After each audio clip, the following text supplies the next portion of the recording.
Hello, my dear friends. I'm Dr. Wasim I Khan, Assistant Professor, Shri Shivaji Law College, Parbhani, Maharashtra, India. So, in today's lecture, we will discuss the new topic of law of tort, that is vicarious liability, and especially in this lecture, we will discuss the introduction, definition, and basis of the concept of vicarious liability. So, let's start the topic.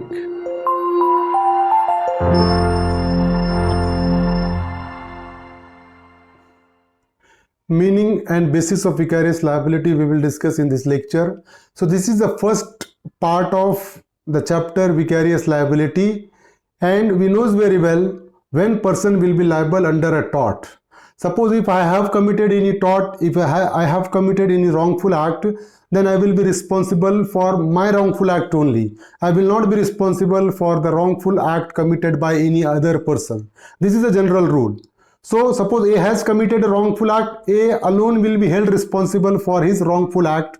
Suppose if I have committed any wrongful act, I will be responsible for my wrongful act. If you have committed any wrongful act, you will be responsible. No other person will be held responsible. That is a general rule. But there are certain circumstances in which one person is liable for the tort committed by other person, because there is a certain relationship. Due to the existence of those relationship, one person is liable for the tort committed by another person. So vicarious liability means one person is liable for the tort committed by other person. So in this particular lecture we will discuss meaning and basis of vicarious liability. So generally a man is liable for the wrong committed by him. This is the general rule. Whatever the wrong committed by a person, for that particular wrong he will be held responsible. I have committed a wrongful act, I will be held responsible. Someone has committed a wrongful act, I will not be responsible for the wrongful act of that person. Some other person has committed a wrongful act, I will not be responsible for that. This is the general rule. But there are certain circumstances in which one person becomes liable for the tort committed by another.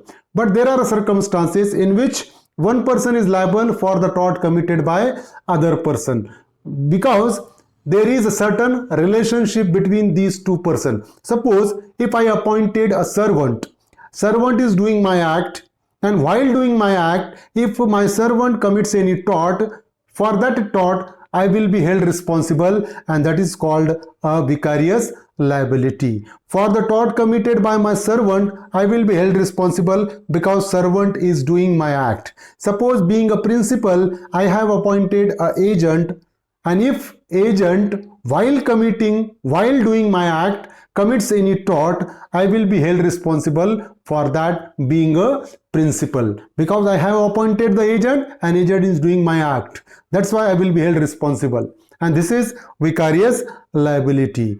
Webster Dictionary defines the term vicarious liability.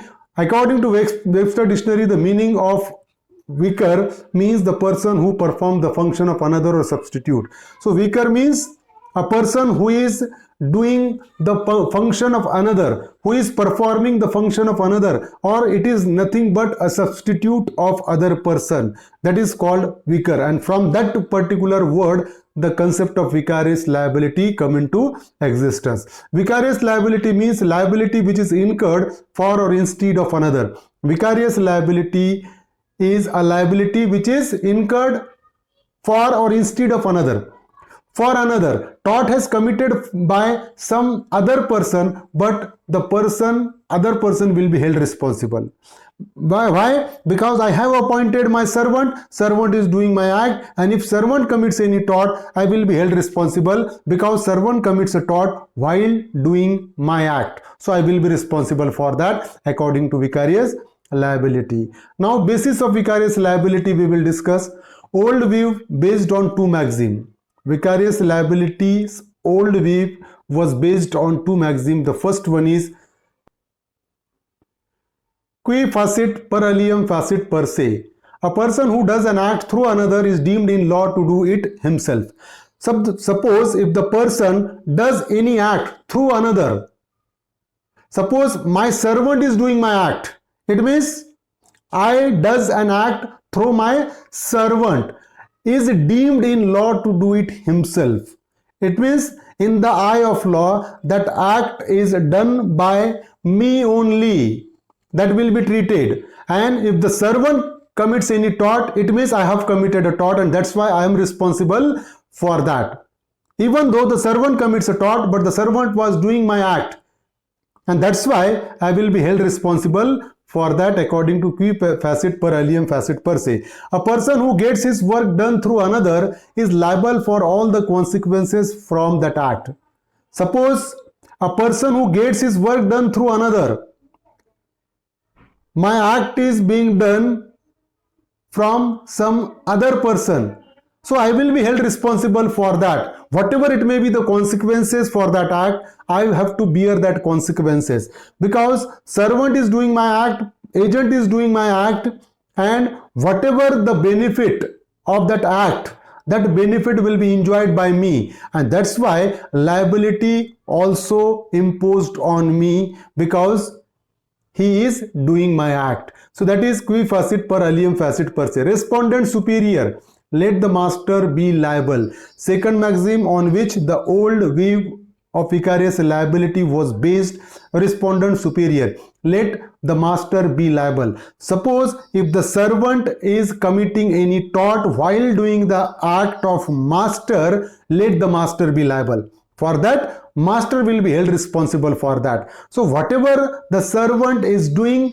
he is doing for the benefit of master, and that's why the liability also imposed on master, and that is called a vicarious liability.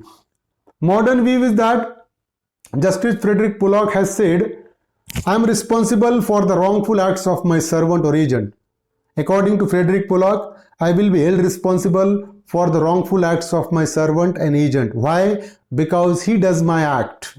Servant is doing my act. That's why whatever the wrongful act he committed while doing my act, I will be held responsible for that, and therefore it is my duty to see that he must do my act keeping in view of the security of other. Suppose if the servant is doing my act, why I am responsible for that? Because he is doing my act, and it is my legal duty to take care that he should do that particular act keeping in view the security of other person. And suppose if he fails to take care, it means I fails to take care, and that's why for the tort of my servant I will be held responsible, because he is doing my act and it is my duty to take care. And that's why for the tort committed by servant, master is liable. For the tort committed by agent, principal is liable. For the tort committed by partner, other partner will be held responsible according to the principle of vicarious liability. That is the basis of vicarious liability. In the next lecture, vicarious liability can be understood under the following heads. In the next lecture, we will discuss essentials of vicarious liability. Suppose if the person wants to held liable any master for the tort of his servant, then he has to prove certain essentials, and that essential we will discuss in next lecture. I hope you understand this topic, and if you understand this topic, please subscribe my channel, hit the notification button, hit the like button, and share this video with your friends. Thank you very much.